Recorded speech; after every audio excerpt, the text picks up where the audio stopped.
ఓం శ్రీ మహాగణాధిపతయే నమః. ఓం శ్రీ గురుభ్యో నమః. ఓం సరస్వత్యై నమః. ఓం శ్రీకృష్ణ పరమాత్మనే నమః. ఓం పార్థాయ ప్రతిబోధితాం భగవతాం నారాయణేన స్వయం వ్యాసేన గ్రథితాం పురాణమునినా మధ్యే మహాభారతం అద్వైతామృతవర్షిణీం భగవతీం అష్టాదశాధ్యాయినీం అంబ త్వామనుసందధామి భగవద్గీతే భవద్వేషిణీం.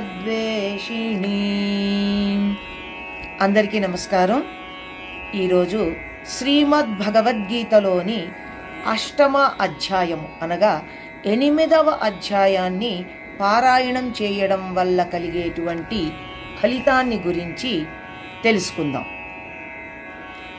పూర్వం భావశర్మ అనేవాడు భ్రష్టాచారుడవడం వల్ల మరో జన్మలో తాడి చెట్టై పుట్టాడు.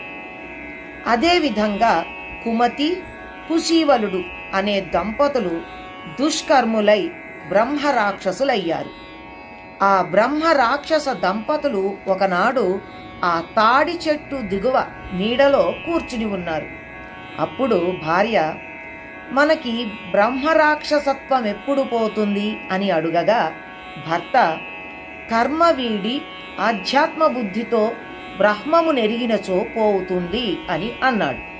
వెంటనే భార్య, కింతద్బ్రహ్మ కిమధ్యాత్మం కింకర్మ పురుషోత్తమ అని ప్రశ్నించింది.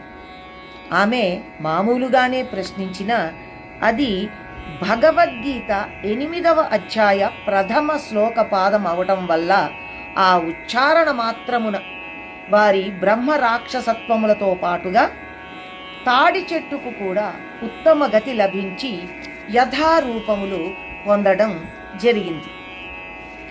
దీనివల్ల అనగా 8వ పారాయణం చేయడం వల్ల సర్వవిధ దుర్గతి నాశనమవుతుంది అని మనకి తెలుస్తుంది.